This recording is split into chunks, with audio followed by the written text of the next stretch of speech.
I'd like to for you to share a little bit, as you did when we spoke the other day, about how your attitude and the way that you have responded to this diagnosis and to Susan, your beloved bride. Um, you mentioned something about when she asks you things repeatedly, and I thought that was so beautiful. Yeah, I think the important thing here is when the person you're working with, whether it's your beloved one or it's somebody else, is to be very patient and also never change the tone of your voice. You must never ever sound impatient or irritated.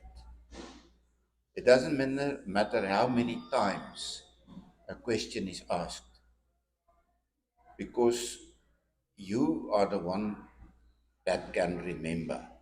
Mm. So you must remember that this person is forgetting things.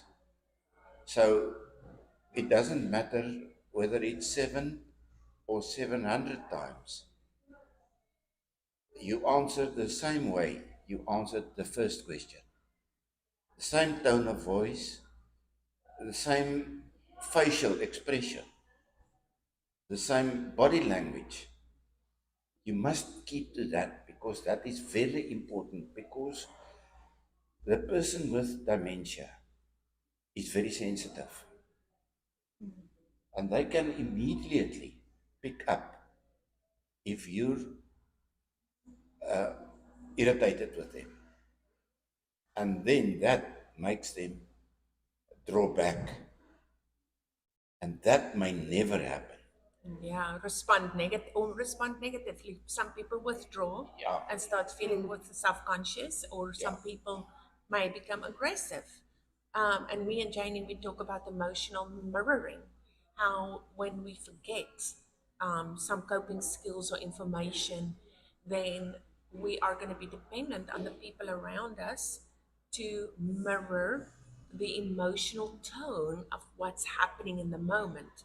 If that emotional tone is anxiety, anger, irritation, then a person with dementia is basically soaking that up, mirroring that, and responding to the tone surrounding them. And that's exactly what my dad is saying: is you have to avoid that at all costs. You have to try to create, and now we have a lot of background noise. I hope our noise canceling yeah. microphones are helping. What did you want to say? The emotional tone? Yeah, this is rather funny, actually. And kudos to my parents who's taping this in their second language. Go ahead, what's funny? um, that sometimes I think that is from desperation. He takes on, let me call it a fatherly tone. Ah. And I think it is because he's getting a little bit impatient. He won't ever be impatient to me, but he will be, what do you call it, condescending? Yeah, maybe no, condescending. Oh. Oh, Oh, so yes. it feels to you like he's patronizing you. Yeah, Yes, yeah, yes. he's so kind, He's so calm. but I mean, I know him for 50 plus years. So sometimes it's okay for him to sometimes show some of his A bit, true feelings yes, instead of being babying you. but Yes. that's not all the time. Yeah, You just understand sometimes you me? pick up So on it. now and then, and I may be wrong because I'm so sensitive about it. Yeah. So we So have to be and then, careful. yeah, but I feel bad if he gets impatient because I know it's my fault. Mm. Yeah, sorry, coming in here now. It's not your fault because this is not something you're doing because you want to. Right. This is something you do unknowingly. Right. So you can never say it's your fault. Right. But it This feels is, to you like it's yeah, Yeah, but um, I can prevent myself asking 6 times.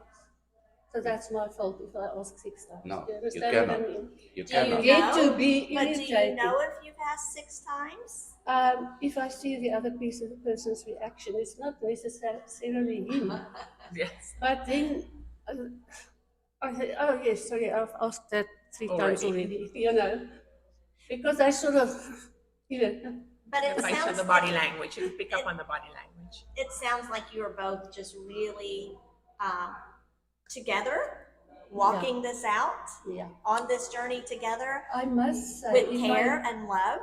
if I haven't had him, Yes. I think I would have jumped from a bridge long ago.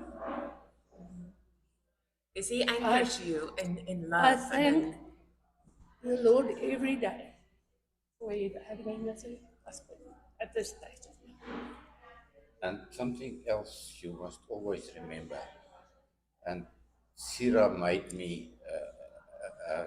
look at that, is that if the person you're working with uh, didn't do something, you must not tell the person, but I asked you to do that, or tell them, you forgot to bring me coffee, or you forgot to bring me water. It's rather just forget about it. And you can then ask the person again, will you please fetch me some water?